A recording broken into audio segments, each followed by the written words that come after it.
นี่อันนี้คือมันอยู่ใต้ดินแบบนี้เลยขุดเจอขุดวะโอ้สุดยอดเลยเห็นปะโอ้สุดยอดปีนี้อันนี้ครั้งแรกของปีนี้เด้อพี่น้องเอ้ยนี่อาลูมาพี่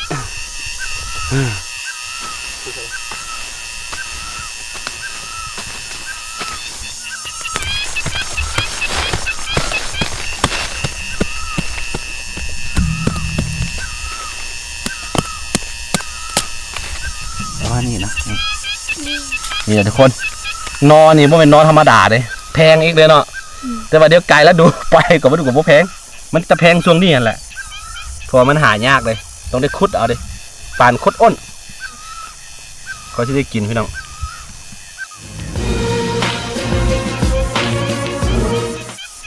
สบายดีแล้วก็สวัสดีทุกคนยินดีต้อนรับเข้าสู่ช่องอาคาน้อยมือนี้เป็นมือสันวันดีสำหรับปีนี้เด้อคือมาตามหานอใต้ดินเนาะคือหนึ่งเดียวในโลกก็คืออยู่ในสปปลาวนี่เองพี่น้องเขาซิคุดอยู่ในใต้ดินเนาะแล้วก็เขาซิเอานอนเนาะคือช่วงนี้ยังมันยังบ่พ้นหน้าดินมาเถอะเนาะเอิ้นว่านอไม้ขมเด้อแบบว่าเป็นนอที่แบบว่า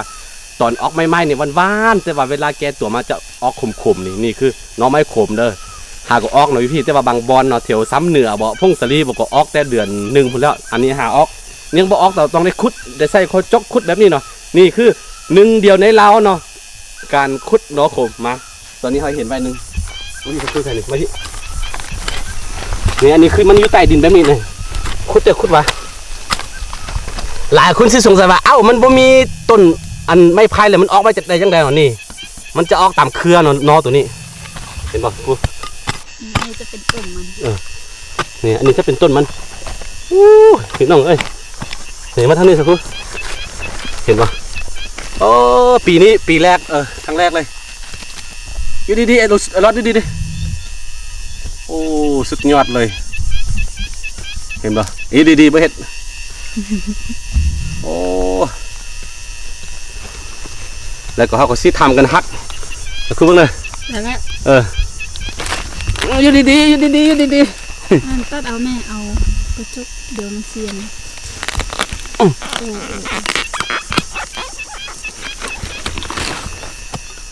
โอ้สุดยอดปีนี้อันนี้ครั้งแรกของปีนี้เด้อพี่น้องเอ้ยกำลังเริ่มเนาะอาลูมาพี่มาเป็นไงอาลูนี่อาลูสุดยอดเลยน้อง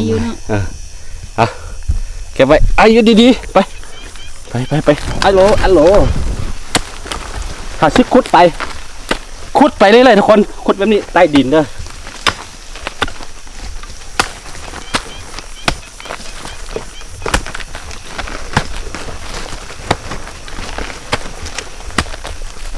คือนอตัวนี้มันบ่ได้ออกอยู่ใกล้ๆตัวไม่อย่างต้นของมันจะออกตามเครือเนาะเราต้องตามเครือมันไป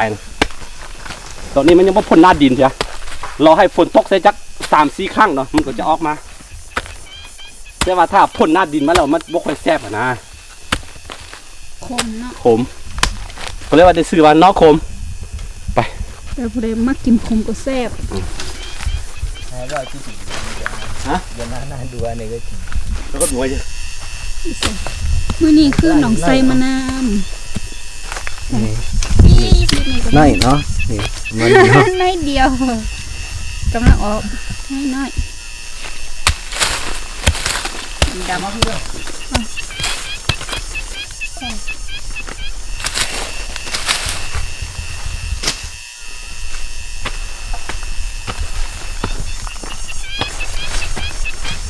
นี่นะตัดเข็มอะไรนี่โอ้ไม่เห็นเลยค่ะขุดลึกใต้แล้วก็โอ้เดี๋ยวใส่แห้งขุดเด้อเมย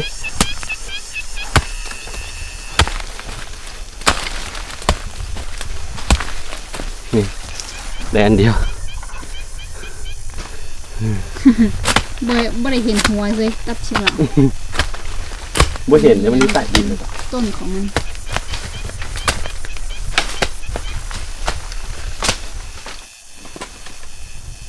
นี่วะ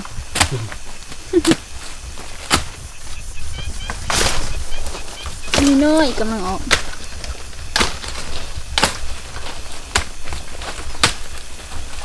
ก็หายาก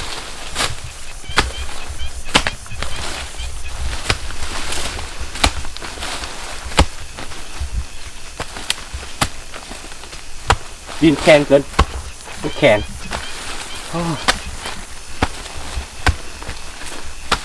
ไปบนอื่น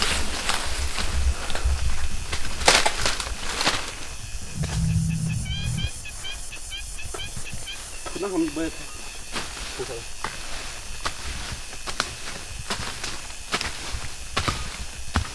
วันนี้ไอ้รอดดีใจสุดได้มาปะ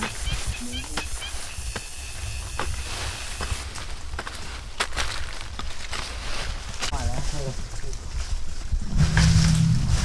นี่ก็ลำไส้ที่เดียวนะไม่ได้ดังว่ามันคือมันเป็นไง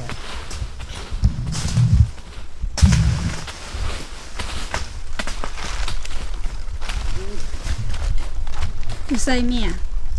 นี่ได้น้อยทำนี่คือ โอ้กำลังออกนี่เป็นช่วงที่กำลังออกนี่ ยังไม่ให้ไงเถื่อนเนาะ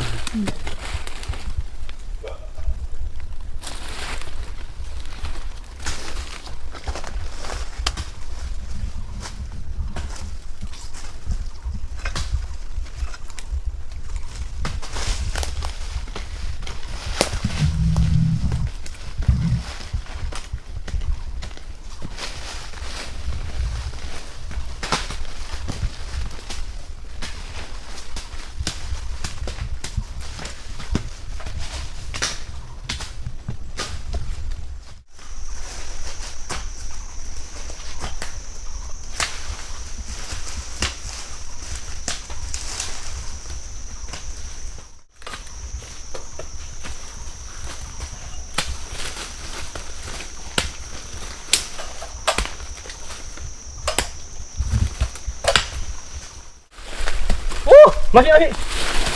ตกใจหมด เฮ้ยเห็นปะเห็นปะ โอ้ยมันขนมาหน่อยนึงเนาะ นี่ว่าไม่พ่นมาไอ้เคลียร์ออกมา อันนี้แหละเนาะโคม เออ เอามันขึ้นดำแท้ เออมาให้ชิคุดออกกันมาขึ้นเลยนะเฮ้ยโอ้ยตัดอันนึงแล้วนี่พี่ อ๋อ โอ้โห เป็นเสียวกัน ตัดแล้ว อ้าวรอดมันตกไปแล้ว ของผมเมียเนาะตัดซ้ำโอ้นี่ โอ้คันบตันนี้พอได้กินอยู่ โอ้ยระวังเกาะนี่เห็นป่ะ โอ้ไงนี่ ตัวนี้ตัดซ้ำเออข้างเลยเลยโอ้ ก็สำนันลูกติ เออนี่เสียดาย เอาเสียดายว่าน้องมันก็กินได้อยืงเนาะก็ได้พวก เสียง ได้อยู่ เออหาไปนะ ว่าสิได้ พอแล้วมึงพอละโอ้สุดๆพี่น้องเมื่อยอ่ะดี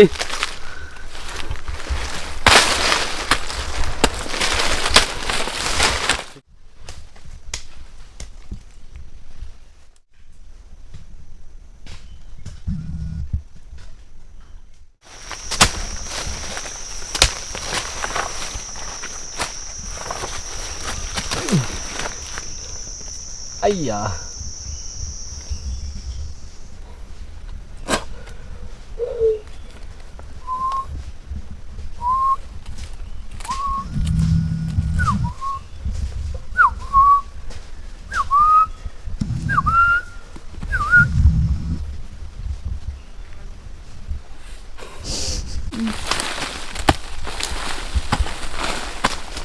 นี่ครับพี่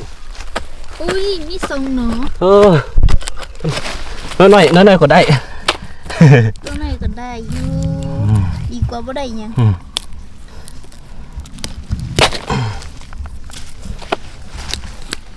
ก็สิได้กินพี่น้องเอ้ย ต้องขุดเนาะเพราะมันบ่ออกดิ อายุ เถอะโอ้ เดี๋ยวเขาไปแกะอยู่เพื่อนเอาเนาะพ่อสันเลยหิวข้าว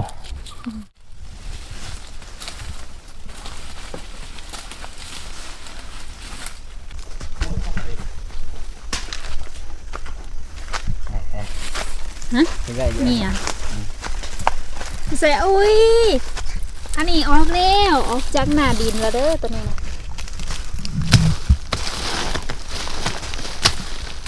เอาขุด เนี่ยอยู่นี่ก็มีเป็น เนี่ย นี่ ไม่ใส่อันนี้บอกโอ้ได้กินแล้วมื้อนี้ขุด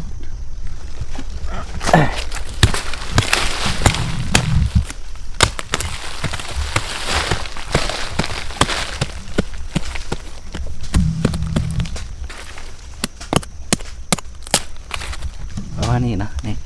นี่โอ้ยได้กินแล้ว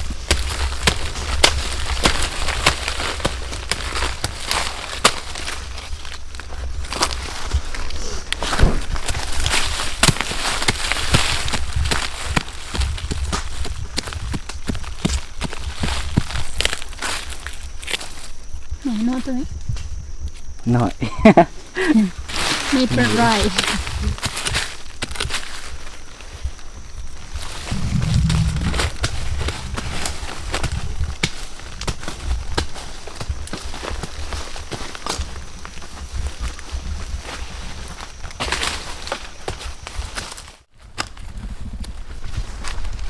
เห็นไหมอุ้ย แล้วก็นี่ยุดแถวนี้มันเย็นแล้วก็ออก โบไม่ต้นแต่ว่าออกหนอความมีหักมันเนาะ สันหิวข้าวอยู่ดีๆรอดดีๆ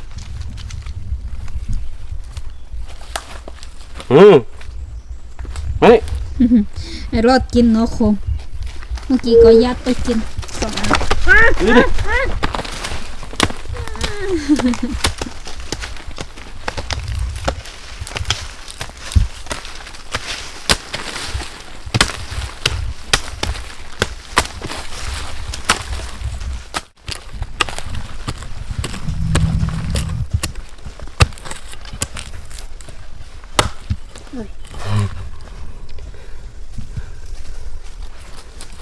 อยู่ดีอยู่ดีๆดิไอ้รอดกินได้กินได้ไอ้หยา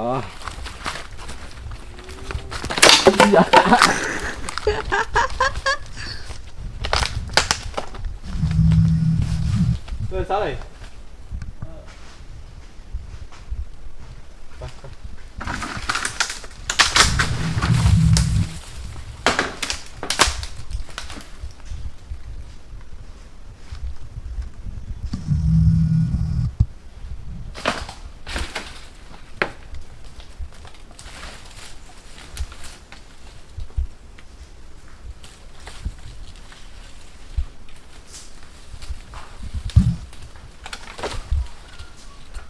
โอเคทุกคนได้เวลามาเบิ่งผลงานของเราแล้วคือปีนี้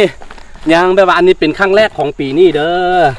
ทำอิดว่าเขาสิเผากินพี่เขาก็บ่กล้าเผากินเดี๋ยวกลับไปบ้านเราก็ไปกินน้ำกันกับครอบครัว เพราะว่าได้น้อย ได้น้อยแล้วก็อันนี้เป็นปีแรกเลยปีนี้เป็นครั้งแรกเลยนี่ตัวนี้ที่ชุดสีมืออาคาน้อยโอ้พอได้กินพอได้แกงพี่น้องเอ้ยนี่วิธีการขุดนอใต้ดินสไตล์ของงานอาคาอยู่ลาวเนี่ยเขาจะขุดแบบนี้แหละเนาะ พอได้มือนี่เชื่อ นี่โอ้พอได้อยู่เด้ออันนี้เป็นไอ้หามัดมันบ่นี่ขุดต่างหากมาเลยฮัลโหล นี่นี่ สองอันนี้พอได้กินโอ้พี่น้องเอ้ยหาหมดมือกว่าที่ได้กินถ้ามิดเป็นหลงหานั่นต้องเจอเนาะ หาตัว มาเบิ่งของน้องไซมันนี่นะ เข้าเลย โอ้พอได้กินเอามาเดาพี่น้องเอ้ยนี่พอได้กินฮัลโหลนี่ทุกคนนอนี่บ่เป็นนอธรรมดาเลยแพงอีกเลยเนาะแต่ว่าเดี๋ยวไกลแล้วดูไปก็บ่ดูกับบ่แพงมันจะแพงช่วงนี้นั่นแหละเพราะมันหายากเลยต้องได้ขุดเอาดิปานขุดอ้นก็สิได้กินพี่น้องโอ้เดี๋ยวนี้กินข้าวกับผักกูดก่อนอันนี้เอาไว้เอาไปตอนอาม่ายังไม่ได้ซิมเธอปีนี้ เบื่อว่าหิวข้าวจนสันทวิตลงเนาะหาบ่เจอนะหาปลาหานอนี่บ่เจอหาไปหามาจนแรงแล้วนี่พี่น้องหน้าตาของมันนี่อันนี้เกี่ยมออกแล้วเกี่ยมออกมาอันนี้อยู่ใต้ดินประมาณ10-20ซนเขาขุดไปเลิกประมาณ20ซนเราจึงเห็นมันนี่โอ้นี่น้องไซมันอัน2อันนี้อยู่บนเดียวกันเนาะสุดๆไปเลยพี่น้องโอเคประมาณนี้ได้ผลงานเดี๋ยวสิไปเฮ็ดเมนูแกงใส่ผักกาดส้มฮัลโหลเอาน้ำมันขวดแล้วก็เอาผักเทียมใส่แล้วก็แป๊บนึงให้มันร้อนแล้วก็เอาน้ำใส่จ้าวแล้วก็เอาน้ำใส่แล้วก็ผักกาดส้มแล้วก็สิออกมาเป็นเมนูแกงนอส้มแกงนอใส่ผักกาดส้มเนาะแกงนอขมนี่ตอนนี้มันยังหวานๆเลยพี่น้องเอ้ยยังไม่ทันได้ชิมมันเถอะอันนี้ครั้งแรกปีนี้โอเคประมาณนี้เดี๋ยวนี้สิหิวข้าวกินข้าวกันกินข้าวลากัน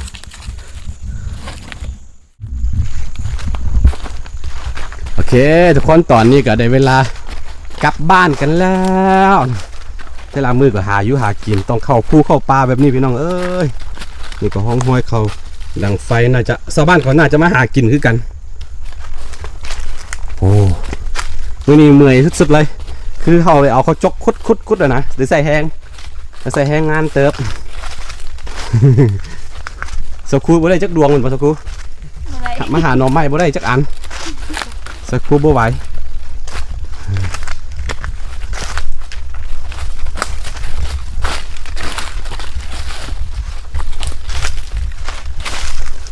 เอารถไว้นี่